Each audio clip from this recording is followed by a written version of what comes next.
Hey guys, how's it going?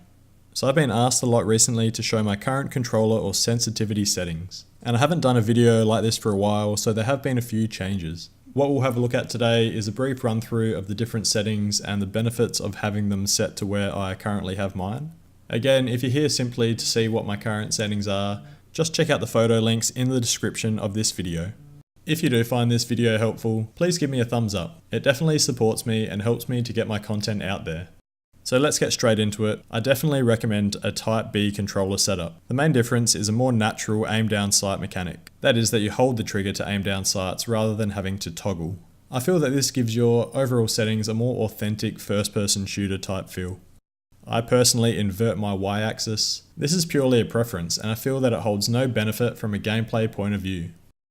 Dead zones refer to the amount of joystick movement you need to initiate character or in-game movement.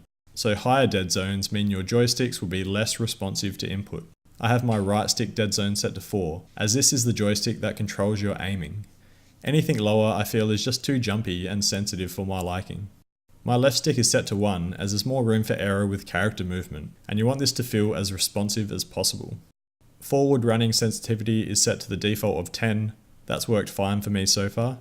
Movement sensitivity is at a max of 100. This pretty much means that your character will run with less forward stick input. In PUBG, you can be heard even if you're creeping, so I'm pretty much always either completely stationary or running. My vertical sensitivity multiplier is set to the default. I haven't seen a need to change this setting at all. General sensitivity I have set to 12, and I'm gradually increasing this number. Aim acceleration is something that I didn't really understand at first. But essentially, it means that if you have a higher aim acceleration, it takes less time to reach your maximum turning speed. If you have aim acceleration off, it means that you have a consistent turning speed.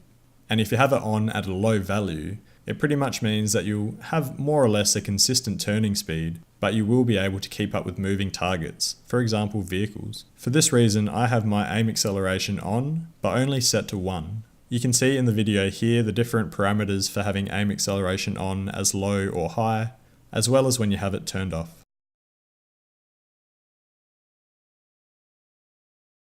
Over the shoulder aiming I have set to 7. More recently I've been gradually increasing this number as I've found it difficult at times to keep up with people at close range. Aim down sight sensitivity is the most important concept for having good aim in PUBG. As you can see, my aim down sight sensitivities are relatively low, except for the 15 times scope, but I pretty much don't use 8 times or 15 times scopes.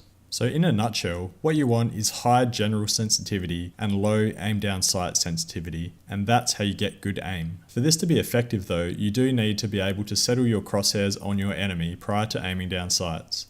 That takes a bit of practice. As you can see here, there's multiple examples of me quickly snapping to opponents with high general sensitivity. But then once I'm actually firing, my crosshairs don't move too far from their target. That's due to the low aim down sight sensitivity.